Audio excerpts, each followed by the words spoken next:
No, I can't remember who said it. It might have been Vince. I don't remember who said it, but about the last story about the fight and then the shooting, at the apartment and all that. When I was fighting Justin,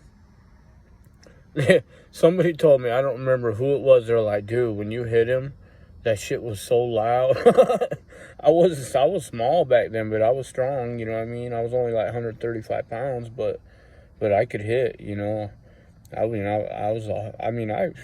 worked my ass off, you know what I mean? I could probably work harder then than I can now, even though I'm heavier and got more muscle. I could probably do more work then. Probably could lift more everything, even though I was smaller. I don't know, but I was strong, dude. And I could hit hard. Cause ever since I got locked, first time I got locked up, dude got me on a push-up regiment.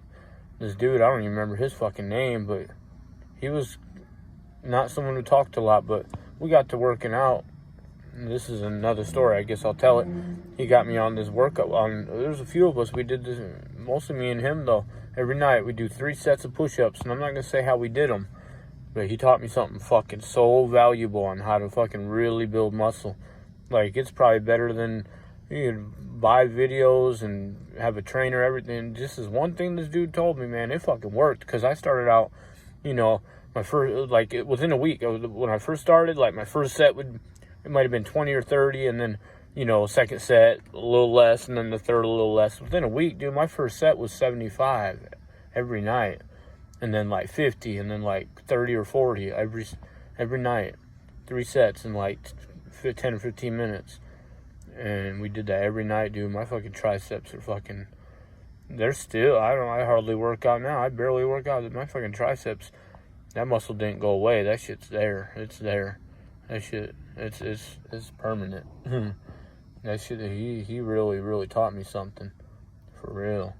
Like, I can hit hard. For how little I am, dude, I can hurt myself. I don't punch... I used to punch things a lot. Put holes in plaster walls with the fucking...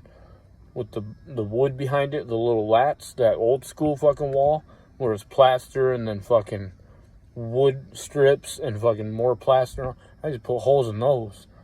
I just put holes in those fucking walls, At 135 pounds, I could hit. But, that's not changed, man. Now, if I hit stuff, man, I hurt myself. It'll hurt my wrist, I try not to be hitting stuff. Because once it starts, it take a month, 3 months, and, I'll have issues, and then it'll go away. And then with the mold, dude, honestly, the mold that's what fucked my knee up. My knee's good now. I can play basketball and everything and all that, but the mold, it fucks your bones up, dude. And I realize now that's what really fucked a lot of shit up. My man and everything else. But anyway, what was I talking? Oh, he's like, dude, when you hit him, it was like fucking crack. It sounded like a fucking pool ball smacking up against a chalkboard or something. He said it was sounded like a literal crack, like something cracked, and I remember, I know, but yeah, fucking, and then I know he had black eye, 1 or 2 black eyes from it, and then not long after that, it was on Good fucking Friday. I was at his house. They lived a block down the street on Douglas, 17th and Douglas. I used to always go over to their house. Their mom was a trucker, so she was never home. So we always had the house to ourselves. So I could always just stop in there when I'm running the streets. And it was cool. It was good business, It was cool. Stop through, Justin didn't smoke, but Joe, we'd smoke. I'd get him high, we'd drink beer, whatever.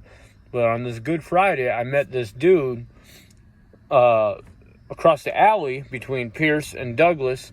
It was a pretty dark, good alley to, hide in and do shit, whatever. But there was a house across the alley right down there. This dude I met, his girlfriend was a stripper.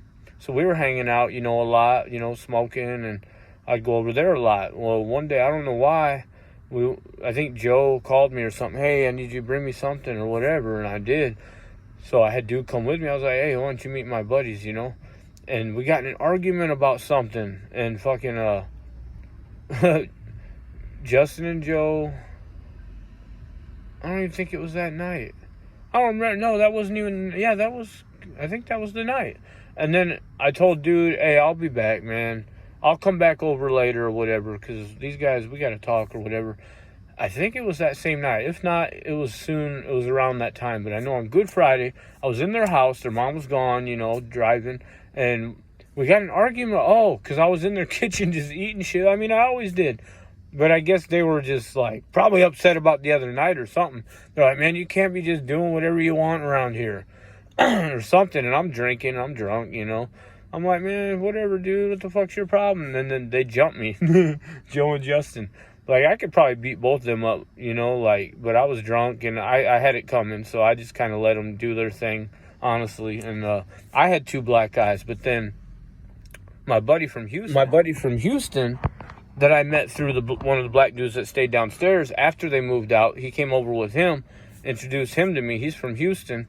That was before Houston music really blew up in the Midwest and everything else. It was right before that.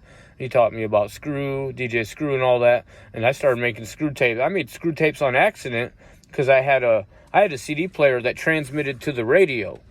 It had a button on the back where you could tune it to the radio station. So I was using that, and I was using high-speed dubbing on the double cassette player, and I'd play the CD through the double cassette, and I'd hit record, and it would record fast because it thought another tape was in there, but it was really playing the music at regular speed, but it was recording fast. So when you played it back, it was slow. And once I realized that, I'm like, damn, dude, I just made screw tapes. And I know the way they make them down there is they'll take this back apart and they'll adjust the speed setting or something. I was doing it just like that. I don't know if anybody ever did that, but I was making them. And anyway, so I met him. I had the 2 black guys, and then he's friends with one of the main defense public defenders and attorneys in town. His family's friends with them. So there was a tough man contest where, I don't know if they have those everywhere, but we used to have a tough man contest where the toughest people in town who think they're the toughest, they'll go fight and whatever. So the lawyer guy and my buddy, we had ringside seats, and I had 2 black guys, dude. Fucking crazy, like a show. And that dude whose girlfriend's a stripper, she's one of the girls carrying the fucking round signs. I'm like, wow, this is fucking wild. You know what I mean? And then Milton, one of the dudes that stayed at the Sydney apartments that I talked about, he stayed on the bottom floor, right in the center. We used to get high and everything. He was like a Jamaican dude. He was fighting that night. He's skinny, but he fought a big Indian dude, native dude. He lost, but he put up a good fight. Yeah, it was cool, man. It was cool. But that was crazy. I had 2 black guys sitting ringside and shit at the Tough Man contest. That shit was crazy. Anyway, I don't even know why I told that story. What was it about in the first place? Oh, I don't know. Because I ended up with 2 black guys. Yeah.